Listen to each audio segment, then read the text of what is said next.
Hello, welcome to our webinar on DeepSeek. Thank you, all of you who are joining. I hope you can all hear us and see us. My name is Dmitri Evseev, and I'm founder of ARBICITY, and I'm absolutely delighted to welcome many of the core members of our team at ARBICITY. We have been playing with the latest AI models every time they come out, and we wanted to share with you some of our insights, specifically as the models relate to legal workflows and concerns that lawyers, like some of us, might have or might use these models for. So I'm going to turn it over to Lara Johnson, who is going to be moderating this session. Lara joins us from the Alan Turing Institute, where she received a prestigious fellowship in, she's a data scientist who is finishing her PhD at Edinburgh University, has a previous background in consulting, and we're delighted to have her as our AI product manager. And she will moderate the panel and introduce the rest of the team for us. Thank you. So I'll start with introducing the rest of the team, and then I'll move on to an overview of the topics that we're going to cover today. So on our panel, we have 5 of the core members at ARBICITY. So we have Dmitri, who's our founder and has over 2 decades of experience as an arbitrator. We have Aimori Dutra, our AI engineer, who has a decade of experience as a data scientist and software developer. We have Michael Mazur, who is a Silicon Valley veteran of Apple, Sun, and other fintech and growth companies. And finally, we have Fatima Makhzoom, our legal intelligence specialist, who's a qualified lawyer specializing in international arbitration, who's previously worked as an associate at a global firm. And at ARBI, she focuses on identifying specific practical use cases for AI and testing our technology for those use cases. So moving on, I will share so the topics that we're going to cover today. So we're going to tell you about what DeepSeek is and why it matters. We're going to discuss what are key use cases of large language models and their applications in the legal world. We're going to put DeepSeek into context and look at where it fits into the AI landscape. We're going to look at the features and capabilities of DeepSeek and look at what sets it apart. Then we're going to move on to criticisms and concerns of DeepSeek. We're going to look at key distinctions between the DeepSeek app versus the underlying model, which can be privately hosted. And finally, we're going to look at what are the implications of this for developing products with DeepSeek and with other AI models. And then we'll have some time for questions and answers at the end. So moving on to DeepSeek, what is it and why does it matter? So DeepSeek is an AI-powered chatbot. And the underlying AI models that it's built upon. And we really wanted to look at how is this hitting the news? What are the key topics coming up here? So DeepSeek very rapidly became the most downloaded app on the App Store in many different markets. It's had a massive impact on stock prices around the world, particularly for large tech companies. It's wiped off a lot of value there. What's really incredible about DeepSeek is that it was trained at a fraction of the cost compared to other AI models, and it's available to download free of charge. There's big geopolitical implications of what this means for relations with China and the West. So we can see with this headline is DeepSeek China's Sputnik moment. There are major safety concerns with DeepSeek.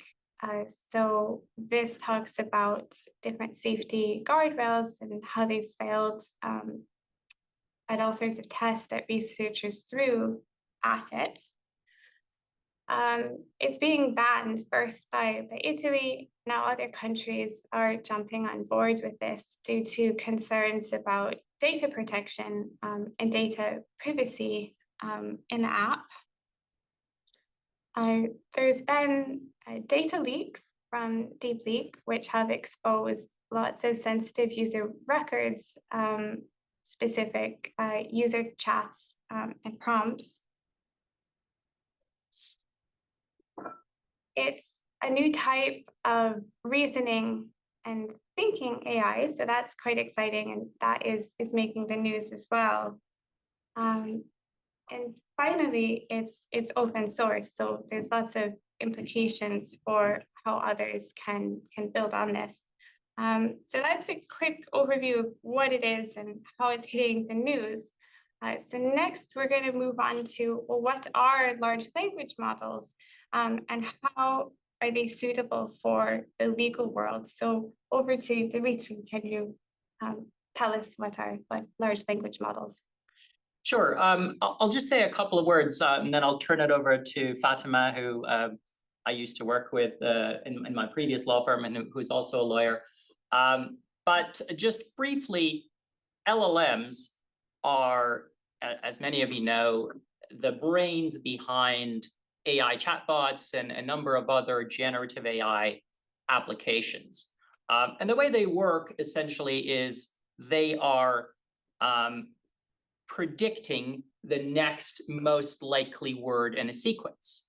Essentially, if you ask a question or you start a sentence, it's going to be able to predict the likely response to that question, the likely sequence of words that will follow a particular pattern.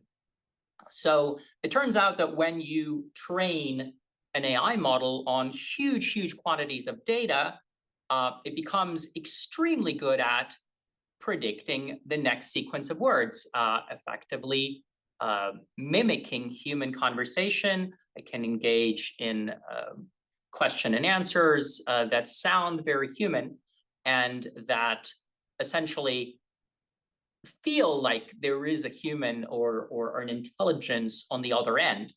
That is in some ways spooky, and in other ways it feels to many like magic or some kind of sci-fi. In reality, I think it's easy to forget when you're chatting with these language models that they are in fact simply predicting the next likely sequence of words. Now, when I say simply, that there's of course a lot of complexity behind that and how it goes about doing that and the abstractions that large language models have to learn by themselves in order to be able to predict the next word. But ultimately, that's what they are. They're very helpful at doing that. They can be very often too helpful. As many of you know, these models tend to hallucinate, that is, make up information. And the reason that they do that is really because there are gaps in their knowledge or there are gaps in their predictive and analytical capabilities. So really, when they have gaps or when they are uncertain, they just smooth over those uncertainties by very confidently making things up and making it sound very plausible, but often entirely incorrect. So of course, that has many implications for legal use cases and other kinds of use cases where precision is more important than simply being helpful or trying to be as helpful as you can. So with that, I'll turn it over to Fatima, who can tell us a little bit about specifically how LLMs have been used or are being used in the legal world. Yeah, thank you, Dmitri, and thanks everyone for joining us. Before I delve into the specific use cases, and when I joined ARBI, one of the things I was really trying to grapple with was what can this technology do for a lawyer, and how should I frame my relationship with it? And I think before even working with it, it's always good to know those things, because then it helps you to set expectations of what it can do for you. It kind of helps with those problems we sometimes hear about lawyers using the technology, not checking it, and then finding out it has hallucinated. So I think setting those parameters in your mind are always really a good starting point. And on that first, I'd say, while we are quite far in the development of AI tools, they are still in development. So it's always good to think of it in that way. They are still a tool that are in development. As a result, they can hallucinate. There's still a bit of a way to go, and they aren't a fix-all for everything. One thing that they can be powerful for to stop this kind of hallucination or to mitigate it is they are good at working on a data set that you feed it. So if rather than just asking it something without giving it any documents, if you give it the documents and then ask it a question on those, now you kind of confined it to a set of documents, a set of data, a bit of information that you want it to ask a question about. And that's a lot more useful than kind of letting it have a general search for you where it might then hallucinate. In terms of like your relationship with it, always, or I see it as, it's not to replace my lawyer's job, it's to help. So it's an assistant, not a replacement. Think help, not replace. It's not an autopilot. It's an assistant you can ask something to. It will give you an answer, but you're still the lawyer and your judgment is still important. So you still have to check if it's right. You still have to have a slight element of skepticism towards the answer. But a useful first draft or a useful search is always a better starting point than a blank page. And that's kind of how I approach it. And then finally on that, while some of these tools are billed as agnostic, I think it's really important to think, what do I want to use the tool for? And is the tool that I'm using in this space, because at the moment we have loads of tools being developed, is that tool the tool that is best for the use I want to use it for? Some tools may be better at performing that task, and others will be not as optimal for performing that task. And I think if you have those kind of foundational blocks of your thinking towards it, it helps then frame what you can use it for.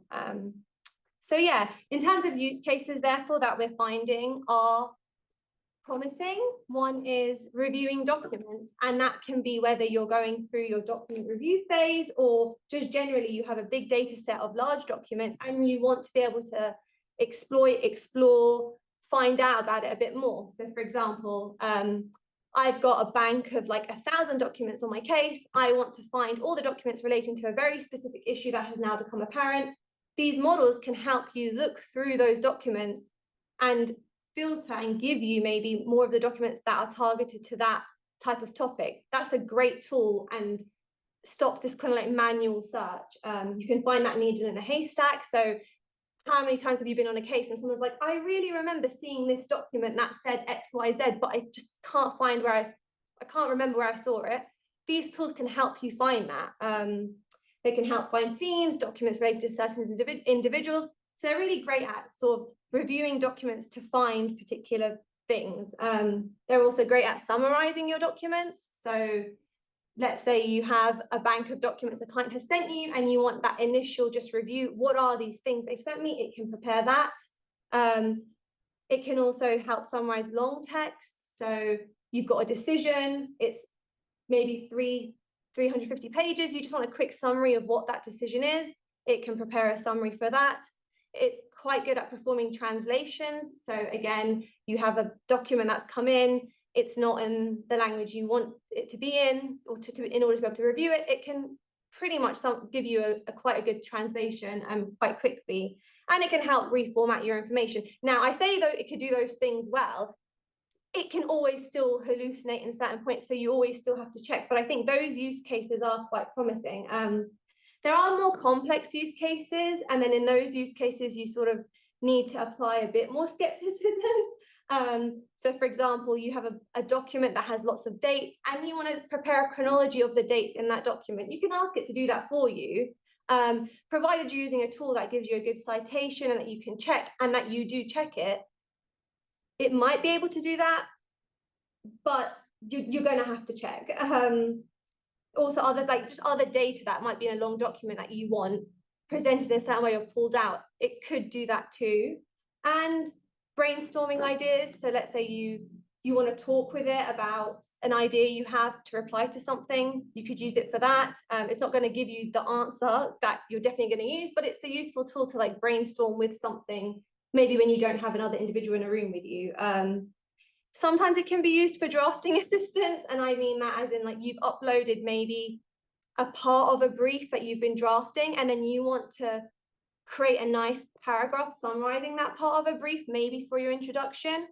If you upload that bit of the document, it could maybe prepare that paragraph for you and give you some ideas. And then we are seeing it in the legal field used for legal research. And I think where we're seeing that is where something already has a database of cases, case law, textbooks, and then the AI that they're using is on top of that data set. So the AI model, the AI has been fed a data set because those websites have the data already. And then the AI is being used to ask questions, research questions on that data set.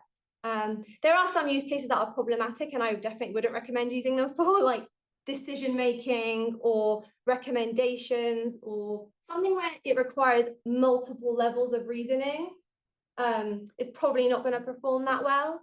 So that's where we're seeing it be used in the legal field. And Dmitri, if you have anything to add to that, please do. No, I think we can move on to our next topic. I'm sure we'll cover some of these later on. Brilliant, thanks very much. So kind of now that we have some of that background about how we can use large language models in the legal world, we'd like to put DeepSeek into context. So Michael, how does DeepSeek fit into the AI landscape and the trends that we've been seeing over the last couple of years? Thanks a lot. DeepSeek, the one that is in the news, is quite new. Came out in December, but DeepSeek has a longer history. It first appeared at the end of 2023. What is special about what is happening now with DeepSeek isn't any one thing about this model. It is a combination of things that have all been done before, but we haven't seen all of them together in one place. So to sort of run down that list, first off, and I think really most importantly, it is very powerful, and it is in a way that is comparable to some of the higher end commercial models that you're probably familiar with, GPT-4o, Claude 3.5, and so forth. Similar problem solving, similar information retrieval. It's just all in all a great model. Secondly, it's available to download and run yourself. Now, run yourself has, sort of air quotes around it because very few of us actually have our own computer that can do that. But the point is, you can get access to it and run it you can run it privately via some hosting service or by building your own systems. You don't have to rely on a third-party provider. Both of those things have been available for a while. Let's keep going. It is highly efficient. It runs rather quickly compared to the amount of hardware that it consumes. And also, it has this sort of reasoning model or thinking option. It actually comes in two flavors, V3, which is the kind of regular GPT-4-like thing, and R1, which has this extra reasoning layer. And last on this list, it is Chinese sourced, which is one of the big things. So again, 5 things: very powerful, downloadable and able to be run privately, quite efficient for its power, thinking and reasoning if you want them, and Chinese. Any 2 or 3 or even 4 of those things together would be, in a way, just another week in AI. There are new models all the time that have some of these attributes. All of them together, though, that's a really big deal. And to run down these really quickly, being able to download and run things yourself, That's been available for well over a year. Some of you probably even have laptops or perhaps home gaming computers that can run some of these, and you can get a sense of their power. Not DeepSeek, because not this DeepSeek, because it's enormous, but some of them can. This is not the first thing from DeepSeek. Again, we first saw them in about the end of 2023 with a still quite powerful model, but it was 1/10 of the capacity, and it didn't make that big a splash. It is not the first very large open model that you can download. That actually came from Meta, formerly Facebook, in the form of their Llama 3.1. That was the middle of last year. And it's not the first very, very good Chinese model. That would probably be Qwen 2.5. Qwen actually started, back in, I think, November or so of 2023, but it got really good kind of recently. It's not yet at this level, but again, any one of these elements, you will see other places. So even if you don't want DeepSeek, but want some of these interesting benefits, there are a lot of alternatives. And the efficiency gains also that have been going on for a while. So it is very preeminent because it combines all of these things at once, but it's in some ways the next evolution. So, can I jump in here with a couple of comments? I agree with Michael. I think in terms of setting the situation that was in place before DeepSeek, as Michael pointed out, there have been open source models. I think it's important to understand that 2 years ago, when ChatGPT came out, OpenAI was ahead of the world. I think everybody was aware of that they had the leading model, the biggest model. Everybody was using ChatGPT, and then most people didn't know anything beyond that. Their first and only exposure to AI was through ChatGPT. And I think what we've observed over the last 2 years is that competition in the field has been really heating up. So there have been other players like Google, like Anthropic, like Meta, that have put out very solid competitive products. And not only have put out maybe one model, but each one of them has put out a series of models. So ranging from kind of the really big, really powerful, but maybe slow models to things that are a bit more, but faster, agile, but perhaps are not as suitable for the most complex tasks. But they could perhaps do 90% of the things that you want them to do on a daily basis, but maybe for the 10% of the most difficult tasks, you would need the larger model. So that there's more competition, there's more choice, there's more variety. The trend line has been the costs have been going down. So training costs have been going down. The costs of these models, I think the statistics are, it's gotten about 100 times cheaper over the last year and a half. So all of these points, I think it's more important to see DeepSeek as a point on this trend line than necessarily just some freak occurrence that has got everybody excited. So it's not that. It's really a point on a trend line that we've been observing over the last 2 years. And it has caught the media's attention. I think many of us were surprised at the time about how much media play it has gotten, because if you are kind of paying attention to this area on a daily basis, you see the trend line and you say, okay, well, that fits very well on the trend line. There might be a model next week that's better. There might be a model in a couple of weeks that's better. And certainly a month from now, we will have models that are better. So it's just a point in time. And I think the trend is especially important. Yeah, so that's a very, very good point. there's been these trends going on for a long time. I think something we've been talking about internally is thinking about all these different models, kind of like cars. That's an analogy we've used in many different contexts. So cars can have different manufacturers, they can have different sizes, they have different components with different engines, and they have lots of different like capabilities and features that can be compared, so you can figure out what is the right car for you, but there's new ones coming out every year.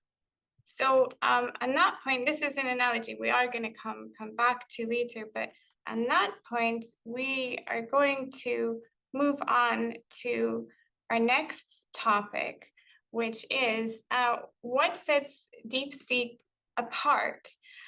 What are the key features and capabilities that people are really excited about with DeepSeek? So I'll hand over to you, Emily. Yeah, thank you, Laura. And I totally agree with what like Michael said and Dmitri said as well, that, you know, it is not, it's like why DeepSeek made this splash, right, on the news. It's a combination of factors. It's not just one thing, but also is, you know, for people who have been like following up the advancements in machine learning and in AI, it's not something that is, I would say, revolutionary. They have been using like technology that exists. They have done a lot of work. If you see their technical report, a lot of, you know, like innovations, they came like in terms of efficiency, not only in the software side, but also in the hardware, and especially in the way that they are training these models with like, you know, like a series of like a fine-tuning and supervised reinforcement learning as well. So yeah, all of that like combined with the fact that they did this, you know, in a very efficient way, like for training this model, it costs around like $5 million. And if you just put like a bit in perspective with how much OpenAI produced their GPT-4o 6 months, almost a year ago, it cost like around 60 million. So you can see like the efficiency that they, you know, the efforts to really produce something that is comparable. Their model, the latest model, matches the same accuracy as their best performing OpenAI model, which is O1. So yeah, I mean, we do hear like a lot of, I think, this accuracy and like what is, you know, like how does a model is better than the other one. And I always, you know, like to look at the charts, the stats and the numbers. And then here, like we are sharing, it's part of like the paper that was released from DeepSeek. It's a comparison between models and benchmarks. So you see like 6 benchmarks. Their names is down at the bottom. So, and at the top, there are like 5 different models. So if we just pay attention at the DeepSeek R1, which is their best model currently, and OpenAI O1, which is also like the best model nowadays, we can see that in this MMLU, they're very comparable, and also like in the other data sets as well, benchmarks. I like this just to give you a bit of a context what is MMLU and all these benchmarks are about. This one is a massive multitask language understanding. That's what MMLU stands for, and it's a 15,000 multiple choice questions that, you know, spanning across like biology, physics, maths, and the list goes on, like 57 different subjects. And it's a way to evaluate these models. But so this is how, you know, like usually you average, you have like an average of all this subjects, and you also sometimes average between like get the scores on them and average across like different benchmarks as well to see, you know, where the model is performing better or not. Now, the point is that if one model is performing better in this MMLU, doesn't necessarily mean that it's a good coder, for example, or it's very, you know, good for like the legal field, not necessarily. So you just need to be thinking about your use case and how does that apply to you, and how similar are these data sets in your case? I think that's a really good point. So you can almost think of these benchmarks like IQ, like tests for models. You can get a score and you can easily compare models, but these kind of are quite general, looking at general capabilities. And so like the key thing is to think, well, what's going to be like performing best for your specific use case? So going back to the car analogy, you know, are you going to be putting like a big family into the car, or do you just want to have something go super fast, or what kind of terrain are you going to be like driving over? You want something that's going to be suitable to that. Yeah, absolutely, exactly. And another interesting fact about DeepSeek that was released is this thinking, you know, feature that you can see like in the app. We're actually going to show like a demo later on about this, but it's essentially, what is the thinking? It's a way to self-prompt. So the model prompts itself in order to get some more context and, you know, remember, let's say, things that it knows, and puts that in the context, in the thinking context, and that ultimately guides the model and you know, like this avoids the hallucination. It doesn't eliminate the hallucination, but it helps with hallucination. And another very interesting fact is that this thinking mechanism, this thinking feature, is a way for you to understand what the model is trying to get out of it. So I think it's one step forward in the explainability. I hear a lot of times people, you know, complaining about the machine learning, about these black boxes. Oh, we cannot see it. It's true. It's you know, we can't just go there and open it. It's not so simple like this. But this, I think, it's a feature that came out, and it's interesting for people because they can actually see adds this layer of transparency into these models. Yes, explainability and transparency is a really interesting aspect of these new thinking capabilities. So moving on perhaps to training costs and efficiencies, like we thought that was quite exciting, like, didn't we, about DeepSeek, how, like, despite all these export controls on GPUs to China was able to train a world-class model. Do you have any thoughts on that?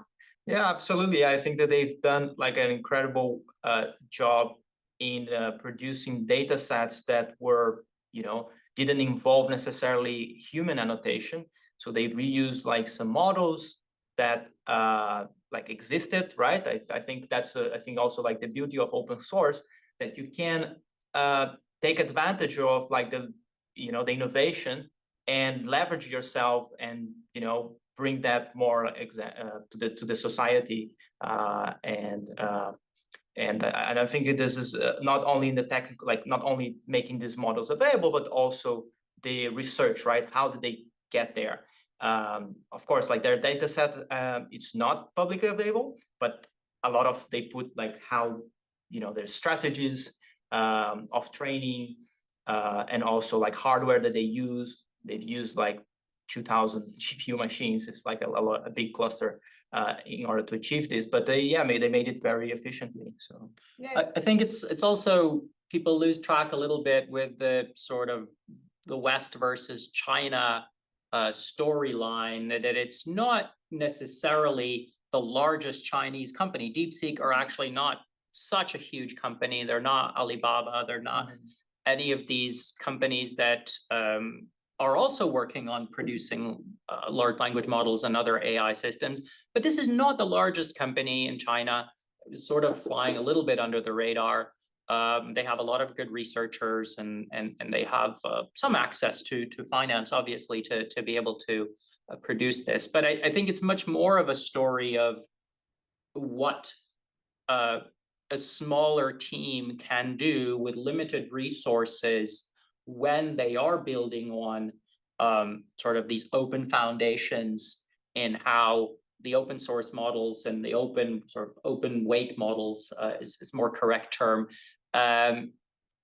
are catching up in many ways with a lot of the proprietary models from companies like OpenAI and Google. I think that's kind of the real story here is the ability of smaller players, be it from wherever, and also, it's not science or knowledge or learning that it's going to stay in China. Anybody who has read their papers, and many are already taking the learnings that have been published from this model, are trying to replicate it, are trying to build on top of it. So it feeds back into the system, and then the next models are from both proprietary and open sources are going to be building on top of that. So I think that is really interesting and a really big deal. That is, so to recap, how does DeepSeek stand out?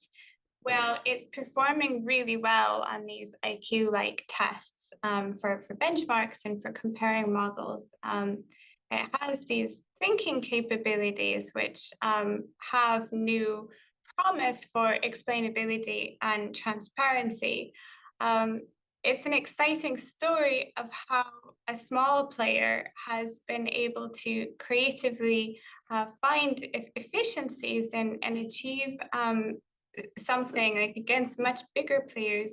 And there's also a story to tell about the openness in which they've done this and how they've shared that. So that's a recap of some of the positive features and capabilities. And next, we're wanting to turn to, well, what are some of the criticisms and concerns with DeepSeek? So Dmitri, could you tell us about some of those? Yes, and I think this is where some of the lawyers' ears, I think, are going to perk up as well, is because a lot of these concerns have to do with legal issues or with concerns over confidentiality and data privacy. I think you saw in some of the earlier headlines, there have been some regulatory actions already taken. I think this is just the beginning. There's going to be a lot of regulatory inquiries about DeepSeek and about the model. So just to go through some of these concerns in a little bit of systematic fashion, there have been accusations against DeepSeek for example, using the output of OpenAI's models, so models like ChatGPT or GPT-4, to help train their models. And something that may well be against OpenAI's terms of use. So essentially, DeepSeek may have paid to use the OpenAI's models, but then used the outputs and the results in a way that OpenAI doesn't authorize in accordance to their terms of use. And OpenAI has come out and said that, look, if you sometimes if you ask DeepSeek, some questions about where its origins are, it might actually say, well, I am actually a model created by OpenAI. And that is, maybe a telltale sign that it's been trained on some outputs from OpenAI. But that is actually quite a common thing to do. There have been a number of models that have been trained, like Microsoft's Orca models and Stanford's Alpaca models. And there have been a number of models that have been trained also using the technique called distillation from a larger model. I'm sure that it helped give a shortcut or a head start to DeepSeek that would have cost them much more to perhaps not use that data. I think there's an open question as to what does that mean for users? What does that mean for anyone who wants to use the DeepSeek model? Is there some kind of issue or problem with them using that model because a DeepSeek itself might have trained this model in a way that wasn't fully in accordance with OpenAI's terms of use, for example. But I think we have this issue with all models. I think all AI models have the issue that there's very little disclosure on what data they have been trained on. They may have been trained on copyrighted data. They may have been trained on data that perhaps wasn't permitted for that particular kind of use, or without really ever asking for permission. These companies essentially scraped everything on the internet and trained on that. So that is a bit of the kind of seedy underside of the whole AI boom, in my view, is where does the data come from, and how were these models trained? So DeepSeek in that sense is not unique from that, although of course every case has to be considered on its own if you're looking at it from a legal perspective. Another question is, well, these capabilities, like this thinking capability, is great, but does that actually make the model slower because it takes more time to think about the answer? Does that make the model less predictable because this thinking can take it in all sorts of different directions and its outputs end up being more variable?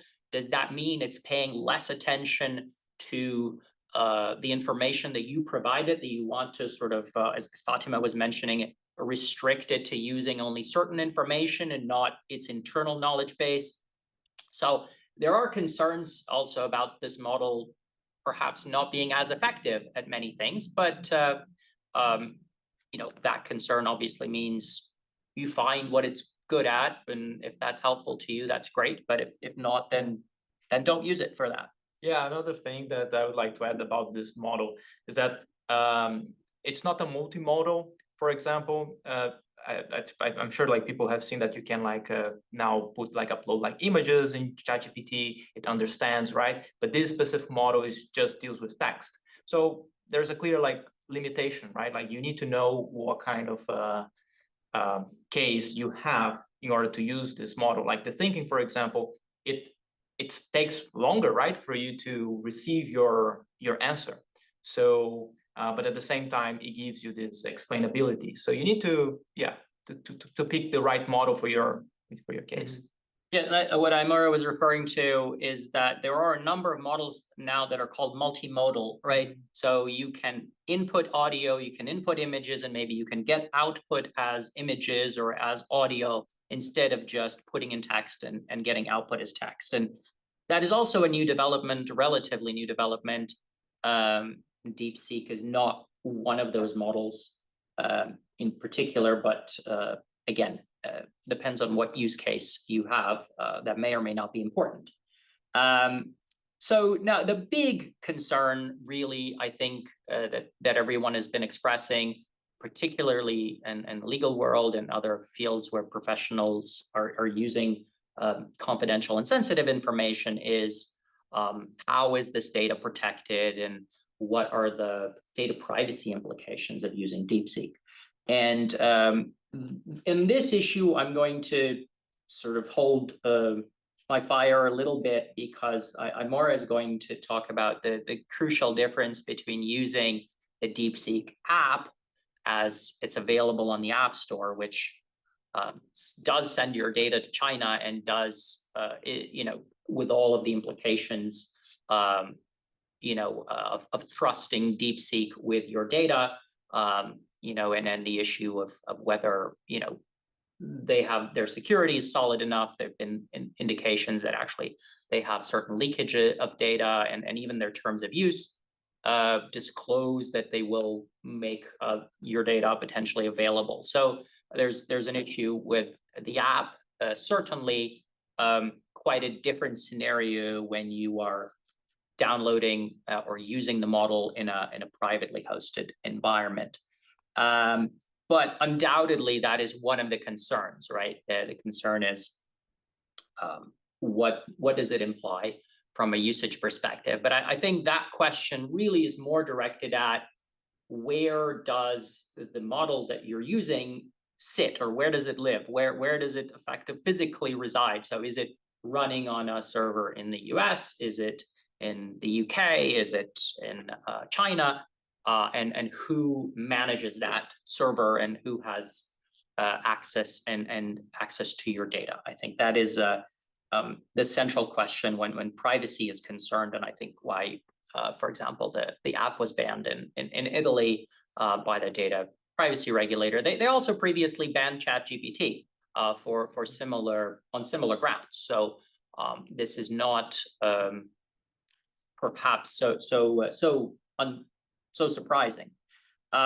But then another set of concerns, kind of a final one that I want to mention, is about guardrails. And guardrails can come in different forms. So a model can be, for example, trained to avoid certain topics, or to give certain scripted answers to certain questions. And some might call it censorship if it's talking about certain sensitive issues in China, or certain things that the Chinese government doesn't want its citizens to see or read. You might see that Chinese models exhibit certain tendencies to not discuss that information, or even completely avoid certain topics. So you may be concerned about that sort of too many guardrails or too many constraints imposed on the model. And then there's a whole other side of the coin, is perhaps the model doesn't have enough guardrails for some people. So some analyses have been done that the DeepSeek model, for example, does not, is more free in giving you answers to whatever questions you might want to ask, without necessarily thinking, could there be kind of a malicious or inappropriate use, and that maybe that's a question that the model shouldn't answer. So I think that there have been concerns that the model is too unfiltered in some respects, and that it will, I don't know, maybe tell you how to build a bomb, or how to, give you something that people shouldn't be able to do. Although, again, others have said, well, look, you can find all this information on the internet if you look hard enough. So there are those concerns, but I would put those into the bucket of, is the model really aligned with the worldview that you want it to have, or is it aligned with the types of questions and tasks that you want it to perform? Is it really appropriate, or is it going to be too restricted or too unrestricted for the type of audience that you want to have? If I could add just a small point on top of that, Dmitri, I think one way to think about these sorts of things are, you would probably like your models, or you might want your models to have a sort of immune system that, if you try to ask it something like, tell me how to poison my, boss or whatever, that it's going to say no, but you say, oh, it's for a play I'm writing. And it's like, oh, okay. Well, you want it to be a little bit more resistant to that. So the big commercial ones like OpenAI and like Anthropic have put a lot of effort into, what's called alignment, but you can think of it as the immune system of the AI that helps it resist these sorts of attempts to get it to misbehave. And it seems like DeepSeek is not as far along by quite a way. And I think there is a philosophical question here as to whether it should be the job of the model provider to do this kind of alignment and guardrails, or is it, particularly if the model itself is open for anyone to use or modify, or should it be the role of whoever is then taking the model and making it into a consumer product, and making it, or a business product, to then decide, okay, well, I'm targeting this model for this particular use, this is my audience, and I will make certain modifications or will add certain content filters And I think, a French company called Mistral also puts out open models, and there was a debate when they put out their first model was also fairly uncensored in some respects. There was a lot of question about, well, did they do the right thing in putting out this really kind of model without guardrails? Is it really their job to put those guardrails on, or is it the next layer up the chain of whoever is deploying and making the model available to their customers that has that responsibility? But of course, if you're downloading the app from the App Store, there is no nobody in the middle. You're just getting it directly from DeepSeek, and you should be mindful of that. Yeah, thank you for that. So to recap, before we move on, I think there's a fundamental distinction between like what is going in and what is coming out. So there are criticisms and concerns about what's going into DeepSeek or to the model. So Dmitri, you talked about data being the seedy underside of the AI boom. So are you using like data? Do you have the right permissions for that? There's also concerns about how confidential data is being protected, like when you're using the app. So really, what are you sending to the app, whether it's during like the training phase or whether it's during usage? There's concerns about that. Secondly, there's concerns about, well, what's coming out of the models and of the apps. So there's concerns about safety and about content filtering. So what's the content being generated? Coming back to the car analogy, maybe the engine's really good, but maybe the brakes are not as good, or there's problems with the seat belts.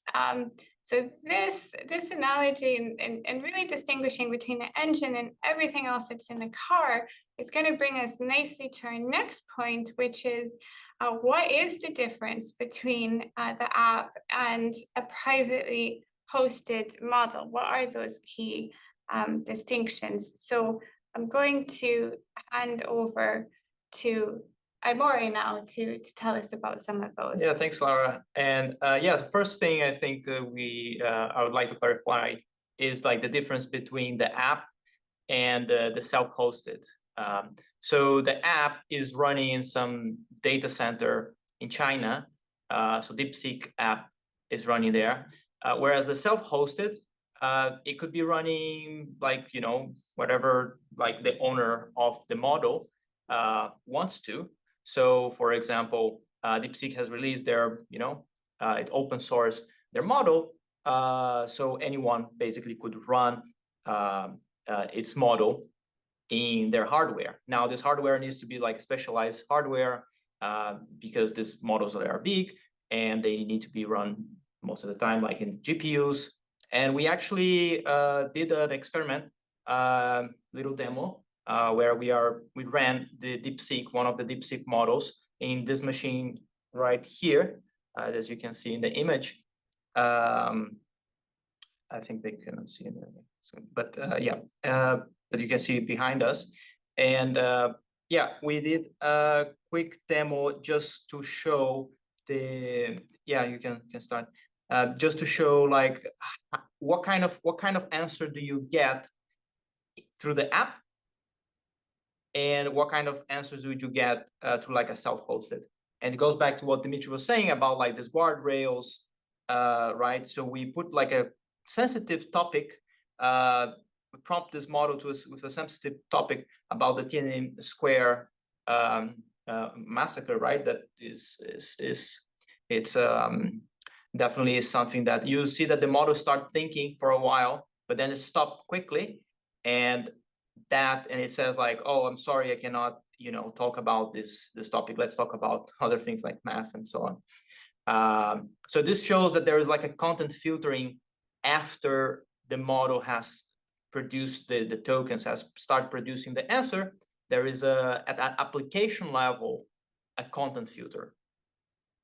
So let's see the next one. So we hosted DeepSeek in our machine, and now we're running the same query. And then as you can see, it thinks for actually like quite a while there about the Tiananmen Square event.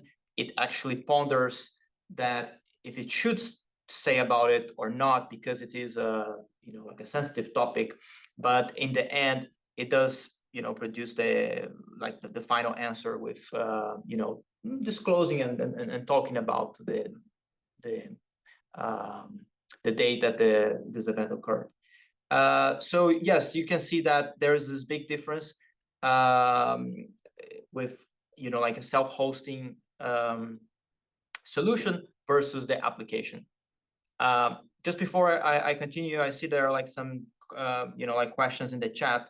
Please yeah, keep asking questions, and we will like address them at the end of the panel discussion. So thank you for your participation. And coming back to the fact that the self-hosting solutions, there are a couple of benefits actually for, you know, having your own model, like hosting your own model. Like, first of all, you can have the privacy, right? Sorry, first of all, you can have like the control. Like, you don't need necessarily to adhere to these filters that are imposed by the application level. Also, you don't need, you could, for example, add on top of it like extra filters, right? Like, just coming back to the analogy here of the car, is that you can put like more seat belts, right? You can put 2 seat belts, 3 seat belts, like airbags, right? Like an extra bumper. So that's all the things that you could do on top, like if you were self-hosting your model. And another thing is about the privacy aspect. You know where your data is. It is in that box, right? You're not sending the data somewhere in the world where you might not trust how it's being handled, how it's being maybe distributed, what they are doing with your data. I mean, you need to go over the terms and conditions, of course, but with the self-host, you are in the control. You know where your data is running, you know where it's stored. So there's like these big, I think, advantages for self-hosting. Of course, there are like drawbacks as well. So initially, you might have like a, you know, like initial cost at it, but at the longer term, if you're using it a lot, you're not paying, for example, for the amount of tokens, right? Like, you could, for example, rent like a box like this and have it for, you know, just for paying for the energy, really. Yeah, there is like better audit trail as well. Like, you have, you know, tracking of like how it has been used. So yeah, I think there is a lot you can gain with this type of solution versus the application. Yes, anything else, Michael or Dmitri would like to add in terms of the like self-hosting versus like the application? I would add, and really this is largely echoing something that Dmitri previously said, that the current DeepSeek is sort of a point along the timeline in the development of these downloadable AIs with a lot of power, a lot of capabilities, and the ability to be run locally. And they published the technical report that doesn't give you every detail, but really points some useful directions for the other makers of these AI models to follow a similar path and achieve similar performance, similar efficiencies in their own models. So I think going forward, we're going to see a lot of the DeepSeek V3 and R1 benefits filter out into the broader ecosystem. So that's going to be a lot more choice for everybody. And just to mention that DeepSeek released several versions of their model as well, right? So different sizes. So their biggest size model, I'm honestly like a little bit surprised that NVIDIA's stock went down as much as it did, because it takes about, you know, $500,000 of NVIDIA hardware just to run that largest model, and to have it answer, you know, a single question efficiently with this. You know, it takes a huge amount of hardware. But then there are 4 other models that they released, which are much smaller, which can be run on, you know, 10,000 pounds worth of hardware, or some of them can be run on even smaller, can be run even on a laptop. So the question I think about self-hosting is, what is the right size for your use case? There are some things that are great. They run on your phone, maybe putting words into speech. That's something that you want to have on your phone because you want your emails read out to you. Perhaps if you're doing something where you can't read the screen.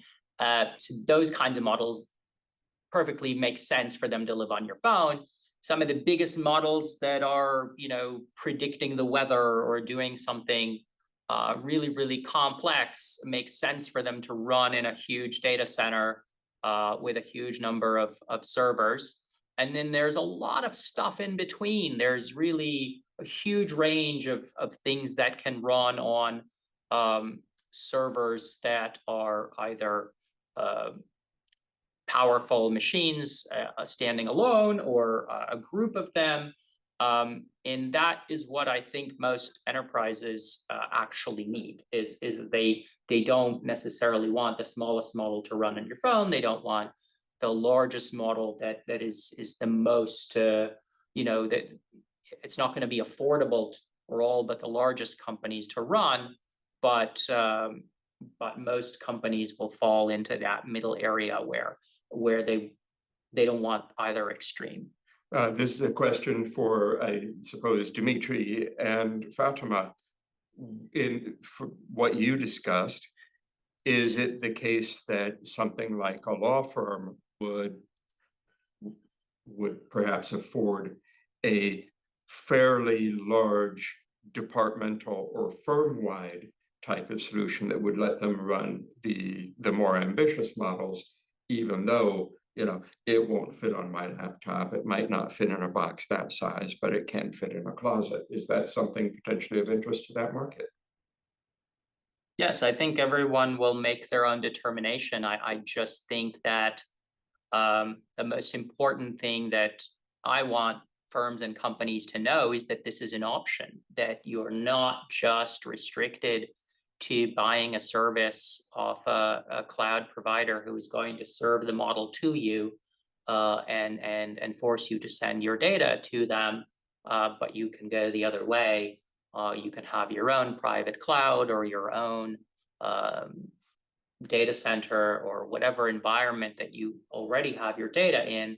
You could deploy AI there in that environment without it ever having to leave.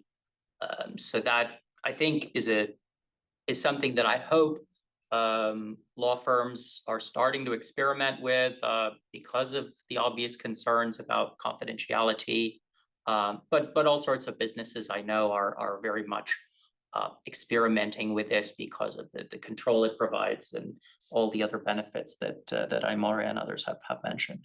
So Dmitri, so we've talked about some of the benefits of self-hosting, including you have more control, so you can put your own guardrails on, you have more privacy, so you can protect your confidential data a lot more. We've also talked about cost. You can have a guaranteed capacity that's allocated to users. But something that's quite interesting in a legal context as well is an audit trail and auditability and reproducibility of what's being generated as well. So would you be able to talk about that? Yes, thank you. That is a really important thing to highlight, I think, because one of the things that you want as a lawyer is you want to know if you are using a response from an AI model, for example, you want to understand, how did that come about? What was the question that went to the model? What is the rest of the information that the model had access to? What version of the model were you using? Can you reproduce that output? Can you get the same or similar response? And is that information available to you to drill down and to understand more about each response? And of course, I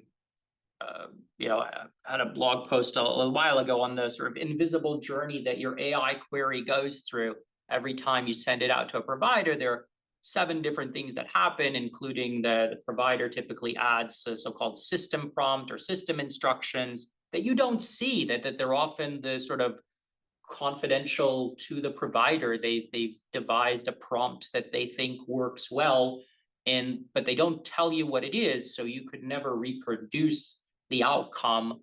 And they can change the prompt, they can switch the model on you at any time, or they could have outages, or anything can happen. So it's quite difficult to have that reliability and that audit trail that you might want. Now, for some use cases, it might not matter if you're just doing something, for your own benefit, and you're not going to be relying on it. That's not an issue, but I think for more sensitive work, that's going to be more and more important.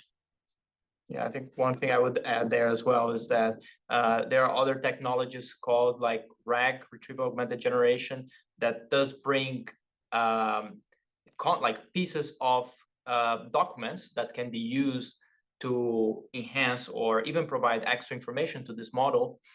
That it's one way of you saying like, okay, where did the model get this like information, right? How come did it generate this response? So there's like a lot of work, and we also done a lot of like research on this RAG solution exactly for trying to mitigate this hallucination problem.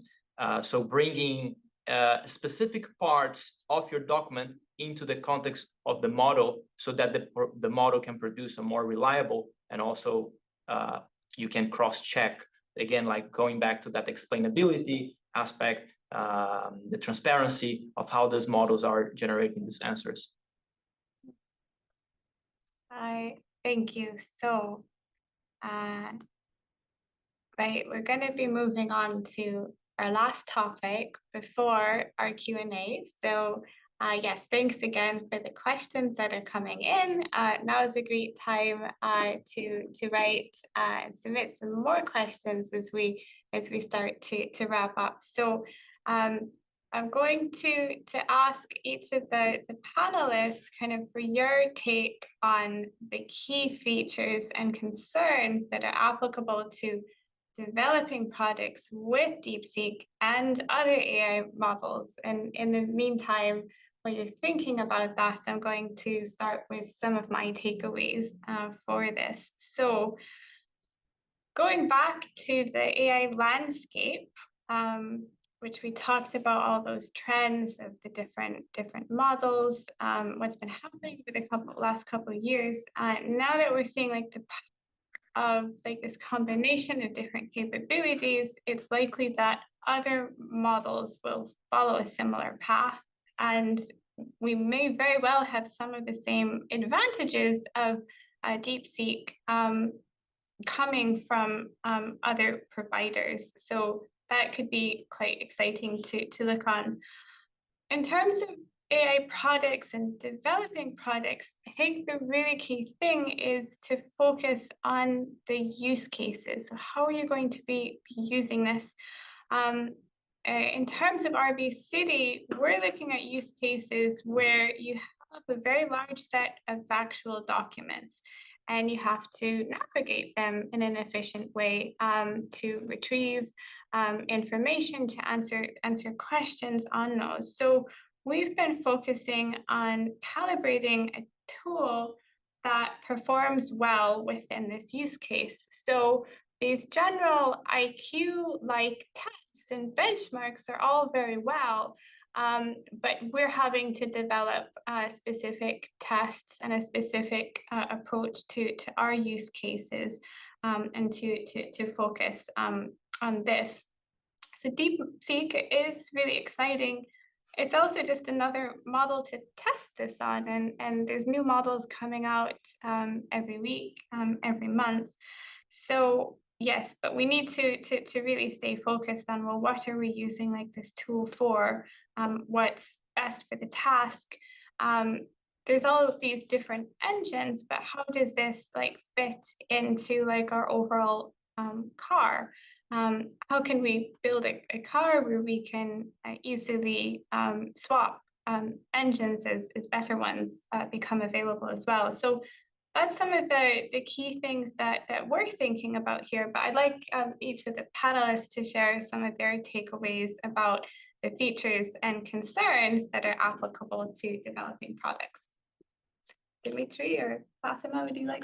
Yeah, sure. I can maybe start on when I've played around with DeepSeek or when we've been playing around with it in the office, and just more of a, if I'm looking at it from a doing work product on it, what did I find useful? So from actually using the tool, the think function was quite nice, because when you're doing a lot of legal work, sometimes if you only get the answer on one of these tools and you don't really quite see how it got you to the answer, you're then as the user, you're trying to adjust what you're asking it to try and get you the right answer. Or maybe you just think, okay, it's not there, or you're not happy with the answer. But when you can see how it's thought about giving you the answer, it kind of works with you to then adjust how you need to ask it. So let's say, for example, I ask it something, I'm going to just ask a really simple, stupid question, like, what would be the best glass for me to drink this much water in? And it gives me an answer. But then at somewhere I can see it starts saying, wait, I don't know what glasses you have in your cupboard. And then it gives me an answer that I'm not quite happy with. But I can see that it thought at some point about something that it doesn't have information for. When I then go back to interact with it, I can be like, oh, okay, I need to give it the information of what glasses I have in my cupboard. And I think that's a really basic example, but I could see situations in the legal field where having that sort of interaction allows you as a user to better ask a question, to better get an answer that is helpful for you. I think concerns are a lot of the things we've been talking about, so I don't really want to repeat them, but it's really exciting, the idea of being able to self-host your own models, test them out, and then test them out for the specific use cases again. Yeah, that's from me. Yes. I'll go next if everyone's still thinking. I think, Lara, what you said about evaluations and determining your own evaluation set of questions that you can test is really important. I think what comes before that is you have to identify the problem that you're trying to solve. So first, I think there's a lot of this, we need to adopt generative AI in our firm and we're falling behind because we're not using it or whatever. And so the directive is just, let's just adopt generative AI. And I think I go and give talks on this and web, seminars and workshops. And I always say, you have to start with what are the problems that you're actually trying to solve, right? And why is your current approach inadequate? How would you like to increase it? And let's evaluate and test the results that you're getting now. What is the result that you can get from using, maybe a generic AI tool cannot make things better for you, or is that too unreliable? What kind of reliability would be sufficient for you? In some cases, you need much higher level of reliability and verifiability or explainability than other cases. So it's very much dependent on what is the issue that you're trying to tackle, and then devising or picking a solution that does purport to solve that problem, and then perhaps tweaking it and seeing, okay, can I get the level of performance better and better? And can I make some objective test of figuring out, okay, is this actually better? Is this actually helping the business, the company, the firm, the individual professional? Am I seeing enough benefit? Am I seeing drawbacks? Are those drawbacks enough to outweigh the benefits? I think through this kind of thinking, identify the problem, identify solution, test, improve. That's the kind of cycle that I think is quite familiar in the tech industry and is much less familiar in the legal industry. I think people are not used to thinking in those terms. So I think we need to start thinking in those terms. Otherwise, we're just going to be spending lots of money on solutions that don't end up solving the problem because you didn't know what the problem was to begin with. Thank you. So clearly defining what is the pain point that you're trying to solve. So Imor, what is your key takeaway? Yeah, my takeaway on this is that the world is becoming more and more digital, and the legal world is also becoming more and more digital. Nowadays, you have like thousands, if hundreds of thousands documents to go over it, because nowadays you can like scan like a file, like a piece of paper. You can bring all those documents into your computer, and you can apply those large language models to make sense of it, to make analytics, and to help you to go through it. So I think that this DeepSeek really is like, another, I think, motivation of like, to, I think, adopt like technology to become more efficient, to become more, competitive as well. So I think that having these models that showing these capabilities, they prove that, technology needs to be used. So yeah, I think that that's my takeaway. Very good, Michael. Thank you. We've talked about DeepSeek sort of being a point along a line, a point in time, but what is the trend line that it is a point on? And I think that where that trend points is sort of three things: increased availability, increased immediacy, and increased confidentiality.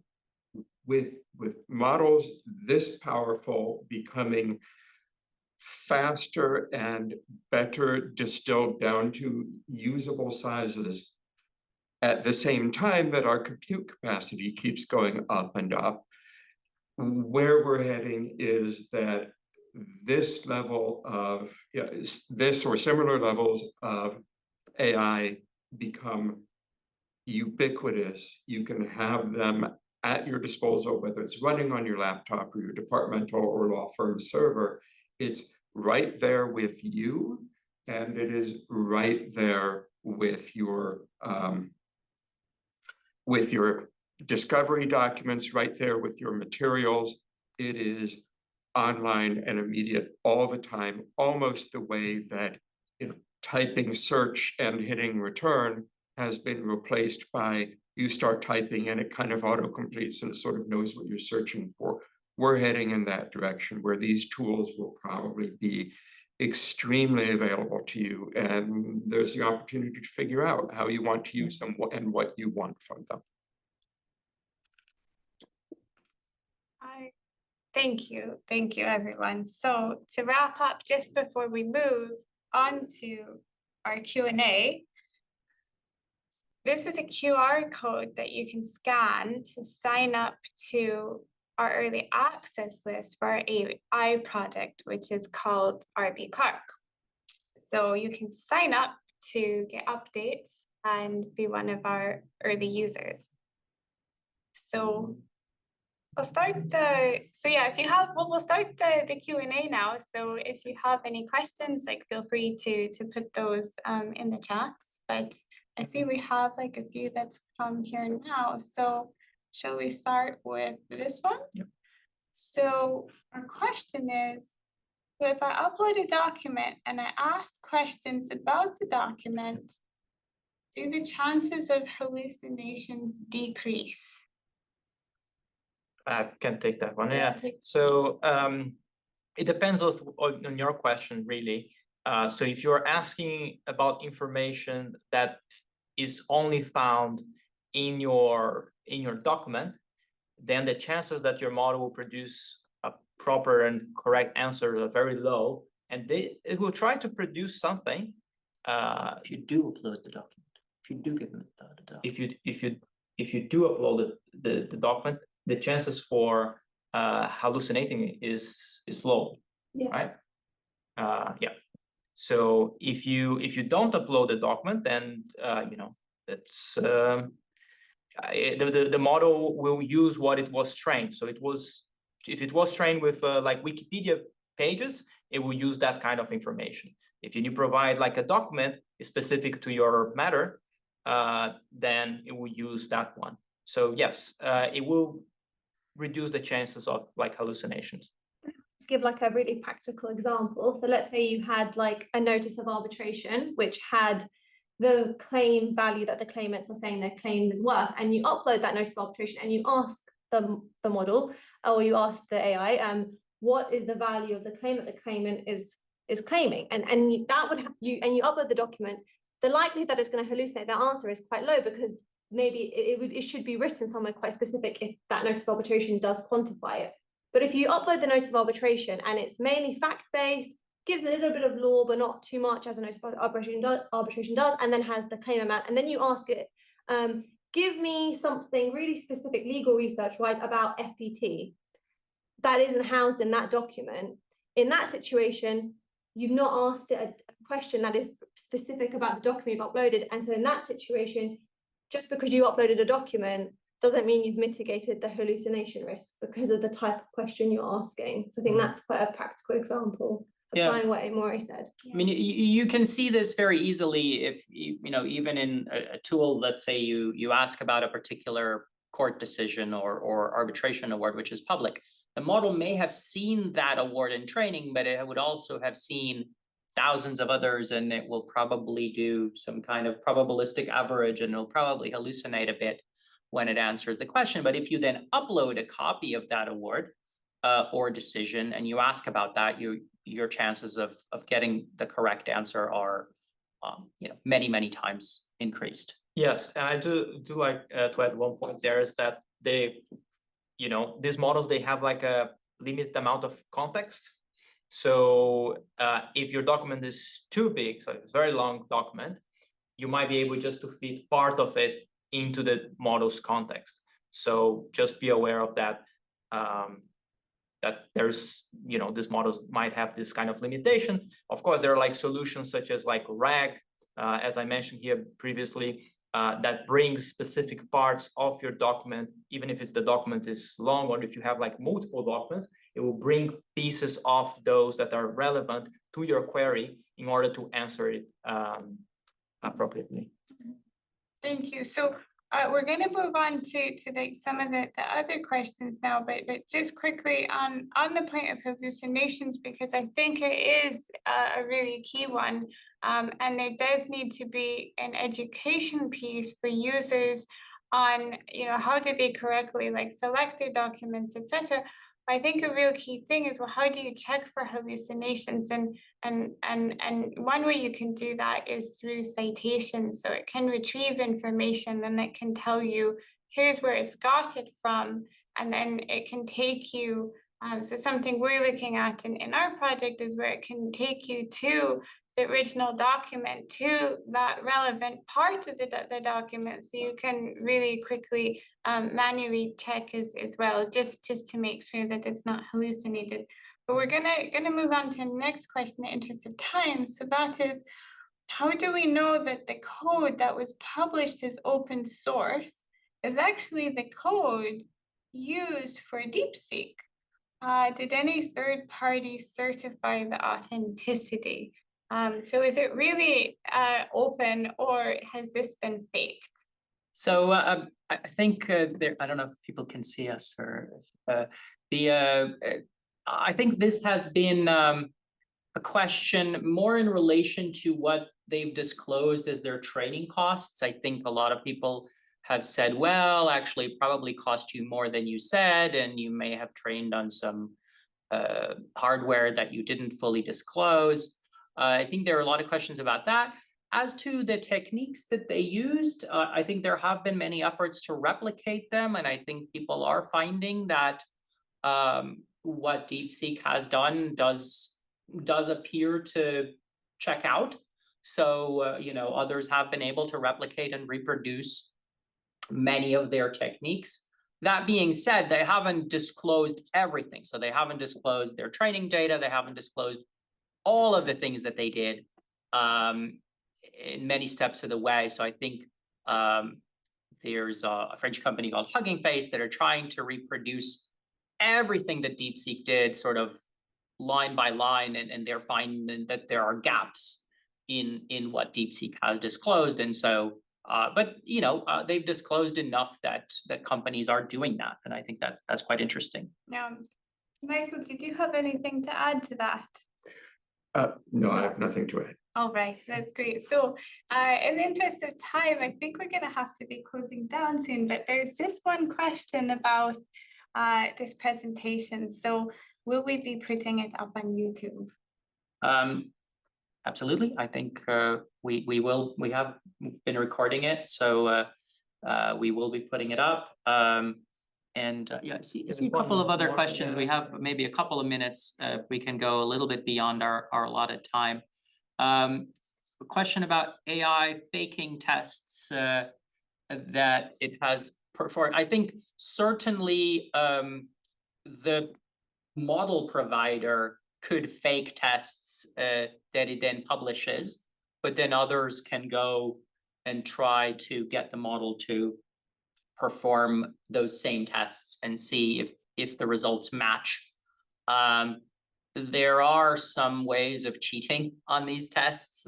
For example, if the test material leaks out into the public domain, then a model can, of course, be trained on those tests specifically and will learn to perform those tests so that it's no longer a sign of intelligence. Just like if somebody's seen a test before, they're more likely to do better at it. And there is something, and I'm sure Amoy can speak to this as well, that even if the test material doesn't exactly leak, the fact that you are repeatedly training these models until they're giving good answers is itself a form of training to the test, not necessarily training to the underlying knowledge.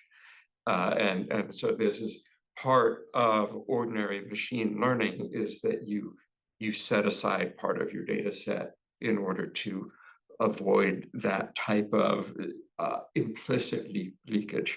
So, and all the models do this. This is not unique to DeepSeek, but they all seem to get a little bit better with tests, but they're kind of being trained to, beat the leaderboard. Even if they don't know what the leaderboard is, they kind of get the idea. Yeah, it's difficult to say like how much. Usually, like the stats data are unseen data, so the model never had a chance to really look at it and learn from that, from those specific questions. But it's really difficult to control when these companies, they scrape the whole web, and if the web contains some kind of like information about those stats, it becomes tricky to make sure that these models actually have never seen these questions before. But I think they're like, every time they're releasing new tests and even like more challenging tests as well. So I think that the community and the researchers, they make sure that these tests, they are as fair as possible, so that we know that we can compare properly these models. There's another. Yeah, there's one more question. Given that DeepSeek is in China, should Chinese regulation on privacy and confidentiality be a concern? And I think we discussed that to some degree, but we didn't discuss specifically Chinese regulations. Absolutely, if you're using the DeepSeek app, don't put anything that you don't want to leak out. Don't use it for anything confidential. But those concerns just don't apply if you're using a model that is hosted outside of China by another provider that is not subject to those regulations and is perhaps subject to more stringent regulations within the EU and arguably the US. But that's an open question. Well, on that note, we'll wrap up now, but thank you very much for joining and taking part. Thank you all. Thanks, everyone. Thank you. Thank you. Bye.